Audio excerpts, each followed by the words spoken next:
एक छोटे से गांव रामपुर में जहां सूखे का प्रकोप था, वहां मोहन और रीमा अपनी पुरानी झोपड़ी में रहते थे। वे दोनों दिन भर खेतों और मिट्टी के बर्तनों के काम में लगे रहते ताकि 2 वक्त की रोटी कमा सके। उनके जीवन में संघर्ष ज्यादा और खुशियाँ कम थी। रीमा, माँ की दवाई खत्म हो गई है, पता नहीं अब हम क्या करेंगे। भगवान पर भरोसा रखो जी, हम दुगनी मेहनत करेंगे तो माँ की दवाइयाँ भी आ जाएंगी। और वैसे भी ये मौसम तो किसी आने वाली आपदा का इशारा कर रहा है। बस भगवान करे सब ठीक हो। हाँ रीमा, तुम ठीक कहती हो। चलो अब खेत पर चलते हैं। हमें खेतों का काम करके मिट्टी के बर्तनों के अड्डे पर भी जाना है। इसी तरह काम करते हुए दोनों के दिन गुजर रहे थे। समय बीतता गया लेकिन बारिश का नामो निशान कहीं भी नहीं था। इसी कारण ज्यादातर खेत सूख चुके थे और तालाब भी खाली पड़े थे। ऊपर से पानी की दिक्कत होने की वजह से मोहन हर सुबह पानी की तलाश में निकलता और शाम को खाली हाथ लौटता। गांव में सूखा पड़ चुका है रीमा। ऊपर से माँ की हालत देखी है, दिन ब दिन बिगड़ती जा रही है। हाँ जी, आप ठीक कहते हैं, लेकिन हम इस मुसीबत के समय में कमजोर नहीं पड़ सकते। हमें कुछ तो करना ही होगा। एक रात मोहन की माँ विद्या देवी की तबीयत ज्यादा खराब हो जाती है। मोहन बेटा, अब मेरा अंतिम समय आ चुका है। मैं तुम्हें कुछ बताना चाहती हूँ। हाँ माँ, बोलो, मैं यही हूँ। हमारे घर के पीछे का सूखा कुआं सूखा नहीं है। तुम्हारे पिता ने डर के मारे उसे छिपा दिया था। तुम दोनों उस कुएं की खुदाई करना। आधी अधूरी बात कहने के बाद विद्यामती की आंखें धीरे धीरे बंद हो गईं। उनकी सांसें थम गईं। माँ, आप हमें अकेला छोड़कर क्यों चली गईं? ये नहीं हो सकता माँ, आप हमें छोड़कर नहीं जा सकती। माँ ने हमें कोई गहरा राज बताया है जी। हमें घर के पीछे के कुएं को देखना ही होगा। उस रात झोपड़ी के बाहर भी हवा अजीब सी भारी थी, जैसे रात खुद कोई गहरा रहस्य अपने अंदर समेटे बैठी हो। मोहन और रीमा की आंखों में आंसू थे, लेकिन अब उनके दिल में एक नई उम्मीद भी थी। कुछ दिनों के बाद उनके ऊपर एक नई मुसीबत आ पड़ती है। सूखा पड़ने की वजह से मिट्टी के बर्तनों के मालिक ने उन्हें काम से निकाल दिया था। अगली सुबह मोहन माँ की बात याद करते हुए आंखें खोलता है। अब मन में सिर्फ एक ही ख्याल था, ऐसी क्या चीज होगी। रीमा, हमें उस कुएं की खुदाई करनी चाहिए। मैं माँ की आखिरी बात अनसुनी नहीं कर सकता। मुझे उस कुएं के बारे में सब कुछ पता लगाना ही होगा। हाँ जी, आप ठीक कहते हैं, हमें उस कुएं की खुदाई करनी चाहिए। मोहन और रीमा फावड़ा और कुदाल उठाते हैं और तेज कदमों से घर के पीछे की ओर बढ़ते हैं। मोहन की आंखों में डर नहीं, बस जिद थी। उस समय गांव के लोग दूर से उन्हें देखते हैं। कुछ लोग आपस में फुसफुसाते हैं।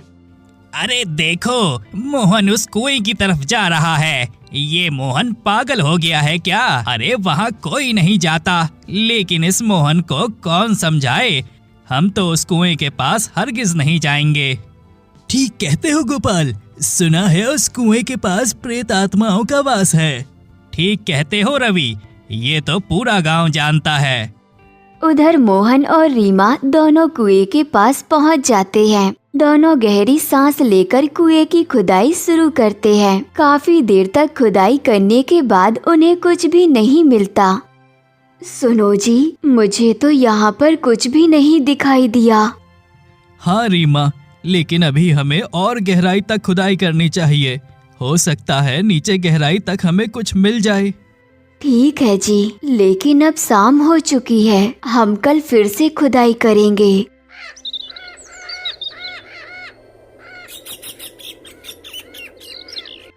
अगले दिन फिर से दोनों कुएं के पास आते हैं। फिर दोनों कुदाल और फावड़ा चलाने लगते हैं। काफी समय बाद रीमा बोलती है, सुनो जी, अब तो मेरे शरीर में ताकत भी नहीं बची। मुझे लगता है यहाँ पर कुछ भी नहीं है। हाँ रीमा, मैं भी अब हिम्मत हार चुका हूँ। बस कल के दिन और देखूंगा, उसके बाद हम खुदाई बंद कर देंगे। अब वह दोनों अपने घर लौट जाते हैं।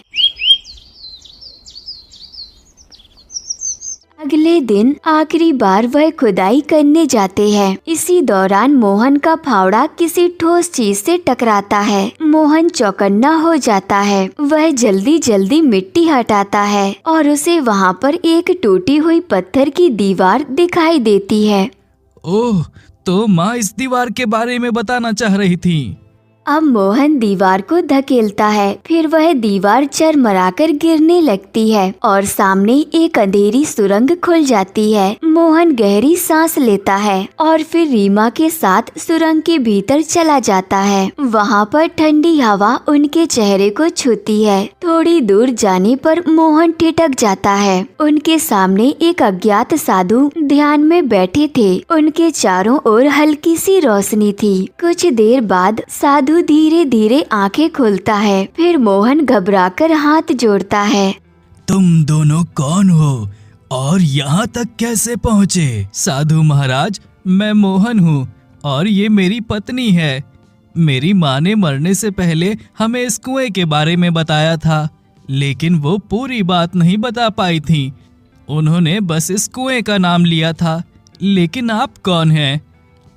ठीक है, सुनो, मैं इस गांव का रहने वाला एक ऋषि था, लेकिन कुछ लोगों ने मुझ पर झूठा आरोप लगाकर मुझे जान से मार डाला और मेरे शव को यहीं जमीन में गाड़ दिया था। क्या हम आत्मा से बात कर रहे हैं? हमें यहाँ से जल्दी चलना चाहिए। डर मत बेटा, मैं तुम्हें किसी प्रकार की हानि नहीं पहुंचाऊंगा। आज तुमने इस कुएं को खोदकर मेरी आत्मा को मुक्त कर दिया है। अब मैं चैन से इस संसार से मुक्त हो जाऊंगा, लेकिन इससे पहले मैं तुम्हें कुछ देना चाहता हूँ। अब साधु महाराज अपनी झोली से एक तांबे का घड़ा निकालते हैं और मोहन को पकड़ाते हैं।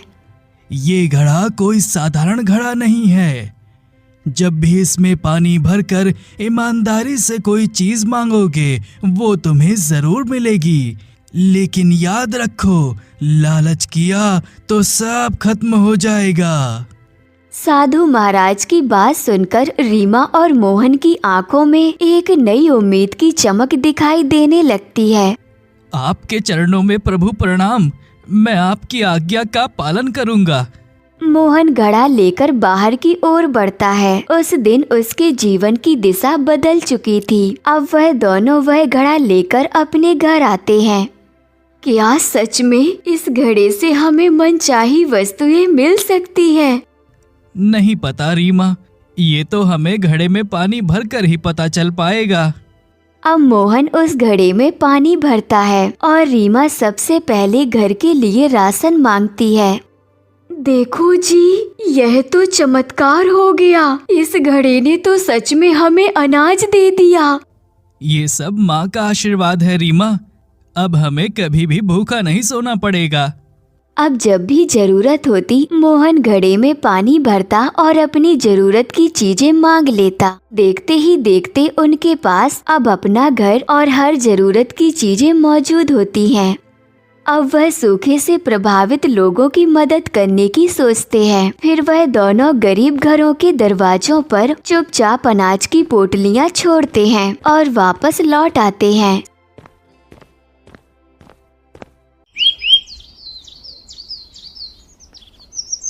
सुबह गांव में हलचल मच जाती है। अरे रवि, गांव में एक चमत्कार होने लगा है। सभी लोगों के घर के पास कोई अनाज की बोरियां रख जाता है। हाँ गोपाल, मैंने भी अपने घर के बाहर अनाज की बोरियां देखी हैं। मुझे लगता है ये सब भगवान की कृपा है। गांव के सभी लोग इसे भगवान का दिया मानने लगे थे। पर मोहन और रीमा चुपचाप रहते हैं। कोई भी यह नहीं जान पाता कि असली मददगार कौन है। रीमा हर रात भगवान का धन्यवाद करती। हे भगवान, हमें हमेशा सही राह पर रखना, हमसे कोई गलती ना हो। अचानक से कुछ ही दिनों में इस मोहन के पास इतना धन कहाँ से आ गया? मुझे तो लगता है इसने जरूर गांव में चोरी की होगी। मुझे इस बारे में जरूर पता लगाना होगा। बलराम मोहन के घर के पास आता है और वह खिड़की से रीमा और मोहन की बातें सुनने लगता है। माँ ने हमारे सभी दुख खत्म कर दिए। अगर माँ ने उस कुएं के अंदर छिपे रहस्य के बारे में इशारा ना किया होता तो आज हम गरीबी में ही जी रहे होते। हाँ जी, आप ठीक कहते हो। हमें उस साधु महाराज का शुक्रिया अदा करना चाहिए जिसने हमें एक जादुई घड़ा दिया। ओह, तो ये है इनके अमीर होने का राज। अगर ऐसा है तो क्यों ना मैं भी उस कुएं से ढेर सारे घड़े निकाल लाऊं। फिर देखना, मैं हर घड़े की मदद से ढेरों मांगे पूरी करूंगा और इस तरह गांव का सबसे अमीर आदमी बन जाऊंगा।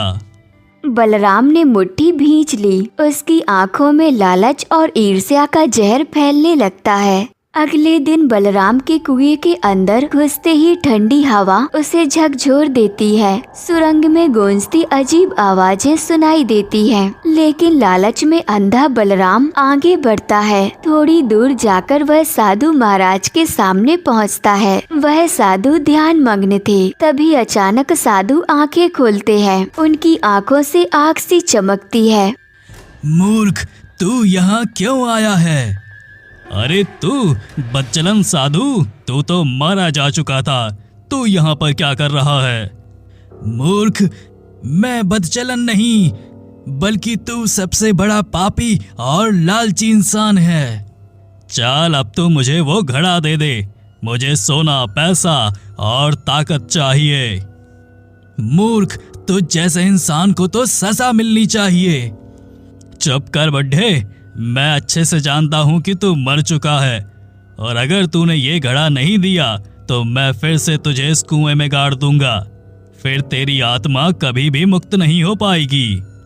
बलराम की बात सुनकर साधु महाराज घबरा जाते हैं और उसे घड़ा देने का फैसला करते हैं।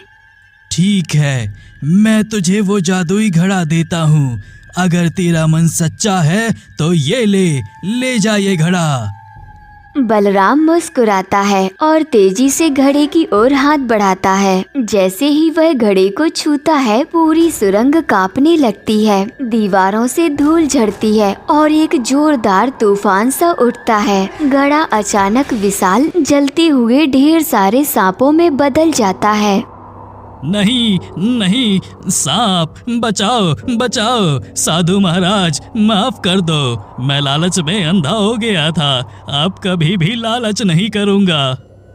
साधु चुपचाप आंखें मूंद लेते हैं। अचानक सब शांत हो जाता है। वह डर के मारे सुरंग से भाग जाता है। उधर मोहन और रीमा अब हर तरह से खुश होते हैं।